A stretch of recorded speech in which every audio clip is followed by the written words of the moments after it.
Hi, welcome to my channel. Today we're going to be talking about my 10 favorite books from 2020, and I'm really excited to share these with you. So if you are new to my channel, I created this channel as a homeschooling resource to give you different curriculum ideas, some organizational ideas, and ways to invite Christ into your homeschool space. So if you're interested in those things, please hit that subscribe button. And let's talk about these books. So if you've been following my channel for the last several months, you'll know that I do a book review every single month of the books that I read during that month. I'm not going to do one for December, mostly because I didn't really read that many books in December. I read a lot of like fluff stuff. I only read one book that I'm going to share with you today. It's a bonus book. It's not included in the 10 books.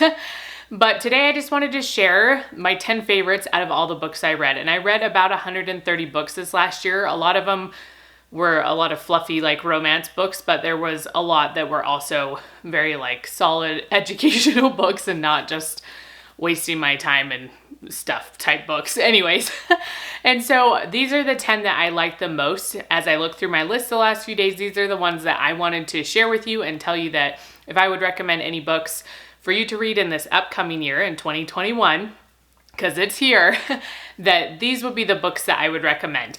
And most of them I have a book review on my blog post for, so I'll make sure all those are linked down below in the blog post for this video. So if you want to check out any of my book reviews, you can.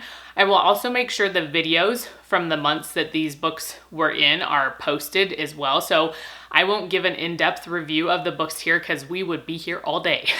But if you want to go back and check out those videos from the specific month and learn a little bit more about the book or my opinion of the book, you can go check that out as well. So I'll just make sure all the info is linked down below so that it's easy for you to find and you can go check them out. Okay, so like I said, I have 10 books that I wanted to share with you.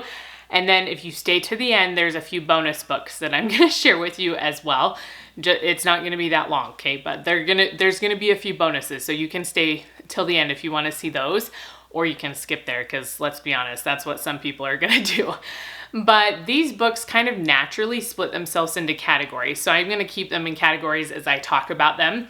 And the first category is gonna be my book club books. So my book club books that we read for the year are probably some of my favorites. Like, let's be honest. I think the first couple I'm gonna mention were my absolute favorites for the year, and they were book club books. So the first one I wanted to mention is The Boys in the Boat, and I just reviewed this last month. I believe it was in November. I absolutely loved this book. It was so great. And it's written a little bit different, which I've mentioned before. It's slightly documentary style, slightly biography style, but it's still intriguing enough to keep you wanting to read it. And it talks about these boys that learn how to row. Like, they're on a rowing team and they go to the Berlin Olympics in 1936, I believe it was. And so it talks about their journey getting there. It specifically follows the storyline of one boy, but then kind of includes everyone else's storyline so you know what's going on. So this would be my number one pick.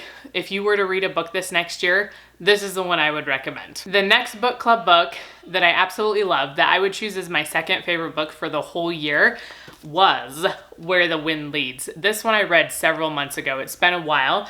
I absolutely love this book. It's a memoir, and I really have enjoyed reading memoirs this year. I've read a few other ones that I'm gonna share with you, but this one is just, it was amazing. I just loved it so much. It's about a Vietnamese family, a refugee family who leaves Vietnam and comes to the United States. And I really like this book because I feel like it really opened my mind to understand what other people's lives are like and what refugees' lives are really like. Because I feel like before I read this book, I was thinking, oh, you get out of that country, everything's good, right? You get to America, everything's fine. It's the land of opportunity, right? They just have all these resources, everything's good. But it was still very hard. Like, getting out of Vietnam was hard in the first place. Everything they had to go through, like, it's heartbreaking what they had to go through. But then they get to America and there's still so many difficulties for them. And their father sacrifices so much so that his kids can have better opportunities. He takes really crummy jobs so that they can have better opportunities. He's like, I don't care, as long as we're making money and you guys can go to school, I want you guys to be able to succeed. And I just love the sacrifice he was willing to make. So this book just opened my eyes to how other people have to live their lives, and that I'm really blessed to have the life I do. So my third favorite book in 2020 was Sold on a Monday, and this was a book club book as well. I've mentioned several book club books because we had a book club, but then it shut down when everything else shut down. I think this was the last book we actually discussed in March before everything closed down. And I actually really enjoyed this. So many of the books we read have very sad endings, and this one surprisingly turned out to be happier than expected. So that's something that I really enjoyed about it. So this reporter takes this photo of some kids sitting on their front porch, and then something happens to the photo, but they really want to run the story. So he restages a photo with some different children, and it just leads to a whole series of events. And so him and this other reporter at his same company, I believe it's at the same company, it's been a long time since I read this book, but they work together to try to solve all these problems that got created because of this staged photo. And I just really enjoyed it. I just thought it was a really great read, and I would highly recommend it. So the next couple of books I'm going to talk about, my fourth and fifth book, are memoirs. And I'm really excited to share these with you. They're both from fairly prominent people in social media. One of them is very prominent, and you will recognize probably both of them, at least one of them. So the first one I wanted to mention is the Magnolia Story, and this is a couple years old, this memoir. But I absolutely loved this book so much. If you love Chip and Joanna, if you love watching Fixer Upper, all of their different shows, everything, you're gonna love this book because it's very much the same. Like, you see the personality of both of them come through. But it was just so great reading their story. Memoirs, I feel like, are more inspirational than like self-help type books, because these people, reading about Chip and Joanna's beginning, they had nothing. Like, they were dirt poor. And now look at where they are. It's amazing. They're going to have their own network. And it's just amazing what we can do. Like, I think human beings are amazing, and we forget that so easily. And so these memoirs really have inspired me to show what we can do as individuals, what we can do as humans, what we can do when we work together, and just create this community of people, and they're like strong Christian good people. So I just really love this story, and it made me laugh a lot. So the next memoir I'm going to mention is my fifth book, and it's Love Without Borders. This is Angela Braniff's book, and so she's here on YouTube with all of us as well. And I was introduced to her just this year, just a few months ago, right after this book came out. And I immediately ordered the book because I just loved her so much and love her story.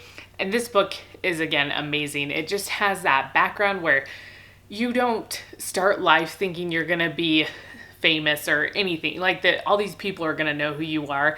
Like, that's not your goal. But then along the way, that's what happens. And I feel like it's like they're good people trying to do good things.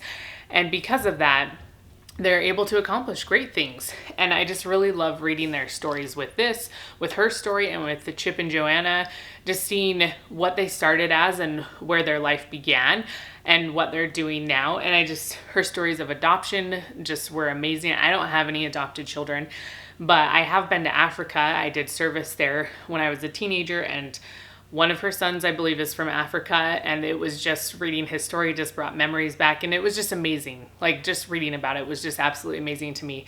So I'd highly recommend this.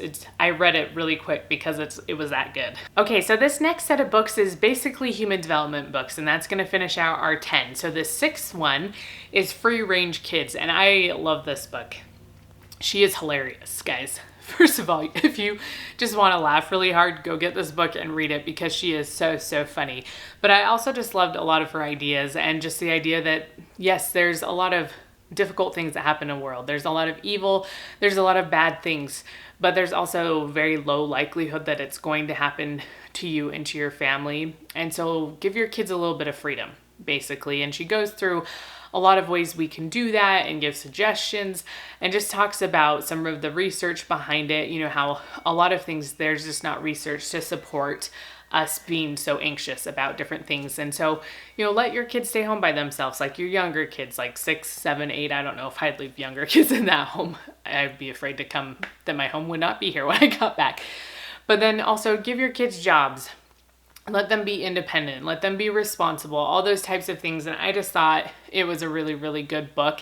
And again, if you want to laugh really hard, you should read this book. Okay, so the 7th book I'd like to mention is The Power of Play, and I really enjoyed this book. Again, some of these human development books are slightly harder to read. Some of them aren't as hard. Like Free Range Kids is quite hilarious and it's pretty easy to get through. Some of them require a little bit more patience when you're reading them. I still find them interesting, but they just require you to think a little bit more. But what I really loved about this book is that he goes through and talks about developmental stages that are appropriate for the age of your children. And so I feel like this gives a good like human development background that's very basic. So if you don't come from a human development background or don't know a whole lot about what your kids should be going through at certain stages, he covers it in here. And so that would just be very helpful. And then just talking about the power of play, of going back again to the olden days. That's what I keep wanting to say. Just go back to the olden days, with free range kids, go back to the olden days. And not that the olden days were always all great. It's not all like rainbows and sunshine all the time. But that's kind of what I think about, is to go back to those simpler times, I feel like is what it brings to mind. And just focus on those simple things, like give your kids simple toys that require them to use their imagination and just have fun with it. And then just be aware of what your kids need. Basically talks about that, just the importance of having that parent-child relationship and understanding where your kids are coming from, because all kids are different. That's what it makes parenting so hard, is something that worked for one isn't going to work for another. So I just loved the ideas he gave and the background on human development that he gave. Okay, so the 8th book I have for you is Glow Kids. And if you have watched my channel or read any of my reviews about this book, you will know that I loved it so much. Media in general, like social media and kids on tech, is kind of a pet peeve soapbox thing for me. I just think it's very important to make sure we're monitoring our kids and teaching them good things about media instead of just giving them free reign over everything. And so I wanted to share a quote from this book because I feel like it kind of explains the whole book and gives you an idea of what it will be like. So I'm going to look at my computer, that's over here, and read the quote to you, and I just love it so much. It says, "The opposite of addiction isn't sobriety. The opposite of addiction is connection." And I just think that's so beautiful. Like, helping people that are addicted to things, connection is more important. You take the things away that they're addicted to, but having that connection with other human beings is far more important and far more healing than anything else could ever be. And he said, connect with your life, not with your device. Like, go out and connect with real things and not just spend so much time on your computer, on your phone. And this isn't just going for kids, getting your kids off. I think that's what we always think of. How can I keep my kids off all their devices? But it's going for parents as well, right? How many times are we just like do and not paying any attention to what's going on? So put the devices down and go connect with your real life. Okay, so the next book I wanted to mention is also a social media screen type book. So it's called Screenwise, thus a screen type book. And this one I really enjoyed. This one is an easier read. It's fairly, the print is fairly big and, spacing is pretty big. So this book I went through pretty quickly, but the idea that I took away from this book that I really love is the idea of mentoring. So the author talks about the importance of, monitoring things is important. So putting, some sort of blocks on your computer, all that kind of stuff of what kids can view is important, but mentoring them is more important. You can block all these apps, all these different things, but if kids really want to get it, they're going to find a way to do it. They're going to get it. Okay. That's just how it's going to go. But if you teach them why, if you mentor them and teach them why it's important or why we don't look at certain things, why I don't want you on these apps, that's going to go so much further for them and be so much stronger in helping them combat all the different evils we might find on social media. There's a lot of good, but there's also a lot of bad. So if we teach them why behind it instead of just blocking everything for them and never giving them a reason why, it's going to be a lot stronger if they know the reason behind it. And they're going to be able to make good decisions by themselves not to view something. It doesn't mean that monitoring won't still be helpful, because, removing temptation is still a good thing, but knowing why we're not giving into temptation is a lot stronger than just removing it.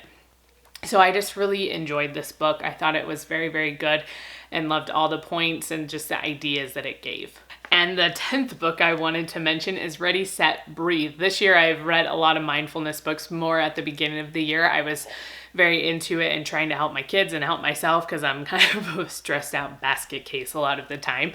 And I am doing better, I think. We say that like, I'm not quite sure, but I think I'm doing better. And I'm excited to look more into these books because I haven't been as good about it the second half of the year, but I really, really enjoyed this one. Out of all the ones I read, I think this one was my favorite, and it was the easiest to read. I felt like a few of the other ones I read, they were still good, but they were slightly more complex. And this one was just a lot easier to understand and to read. But my favorite thing from this was basically you can't just push things out of the way. Okay, it's not just going to go away if you ignore it. The idea of mindfulness is embracing where you're at and then working through it. And that working through it, and just being like calm, you're not always calm. Sometimes we freak out about things, but, being able to stay kind of centered through it is what's important. There's going to be happy, sunny days, but there's also going to be days when it's just a raining, yucky mess and we can't get rid of the rain. It's still going to be there, but what can we do during that part of the day? What can we do to get through it? And to have a little bit of joy while doing it. So I really loved the description of mindfulness in this book. I felt like it better helped me understand what mindfulness is and kind of the perspective I wanted to take on mindfulness. So I really, really enjoyed reading this book. Okay, so we're to the bonus book. I just have like two things really, a bonus book and then some Kindle recommendations, and I'll make sure they're listed below as well. But when I say bonus, I just think of workout videos because whenever they say, okay, we have time for a bonus round, we're all kind of like, but hopefully you don't feel like that. Hopefully you're excited that there's a bonus. I still like the bonus in the workout videos after the bonus is done. So anyways, here's the bonus. This is the only book I read this month. It was our book club book. Again, we're not meeting for book club, but I still enjoy reading them. So it is The 13th Tell, and this book is pretty old. Actually, there's like a chunk of hair on there. Sorry about that. And so this book I feel like is at least 10 years old. Was that what it was? I can't remember what the copyright is on this, but it's an older book. It's not just brand new this year or whatever. And I enjoyed it. I say that slightly hesitantly. It's kind of weird, messed up book, I guess you could say. It's a mystery novel. But it also, like the family that it's following has a lot of issues. Like there's some incest issues going on and mental health issues. But the biggest thing I took away from this book, like it's easy to read, like you want to keep reading it. It's an interesting story and there's nothing like graphic or like yucky in it that besides it's just a little bit weird with the whole family issues and stuff. But since I come from a human development background, that's all I could think about for like the first half of this book, because the storyline it follows is several generations, and I don't want to give too much away because it's a mystery book and you got to figure it out for yourself. But these kids didn't necessarily have the best parental influences in their life, and when they did have a parent, the parent just kind of let them do whatever and didn't have a lot of boundaries, a lot of routines or anything like that. And so they just became this whole like slew of issues that came because of that.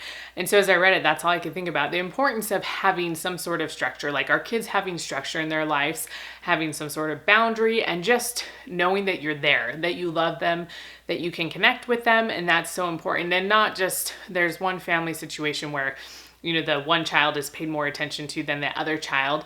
So making sure, like our children are different, they need different things, but making sure that we're giving them the attention that they need and that helps them the most. So I feel like that was a huge takeaway from this book, is just the human development factor in it and how important parents are in their kids' lives. But also I just thought it was a really well written book, and I feel like it'd be interesting to go back and read it again. Mystery books are like that, right? Because you're like, what did I miss? Like all the clues. So I feel like it would be a cool one to go back and read again. And then I just wanted to mention a couple Kindle things. So here's my Kindle. I guess we can show you this side. So I don't have like a nice like cover here. This is just the unpaid for things. So sometimes they're kind of weird pictures and I don't like to show them. But anyway, so here's my Kindle. And there's two authors I discovered this year that I really, really loved. One of them's Nicole Vaughn and the other one is Jody Henland. And I'll make sure my favorite books from them are linked down below, but they've been on Kindle Unlimited, most of them. So most of them I haven't had to pay for besides my monthly subscription. But I really, really enjoyed both of their books. So I'll make sure those are linked down below as well, because half of my months are spent reading fluffy books. And so those are an important part of my book reading for the year. But those are my 10 favorite books from 2020, plus some bonuses. So I hope you enjoyed them. If you are a reader and you read a bunch of books this year, or even if you only read one book, please put it down below. Let me know what you thought about it, if you liked it, and give me some book recommendations, because I don't know, usually I have my book club list and I still have a few books from it, but we're still not meeting. So I need to figure out all the books I'm going to be reading this next year. So I'd love to have your recommendations, and just give me all the ideas you have and put them in the comments. And if you enjoy seeing these videos, please give me a thumbs up, and I will see you next time.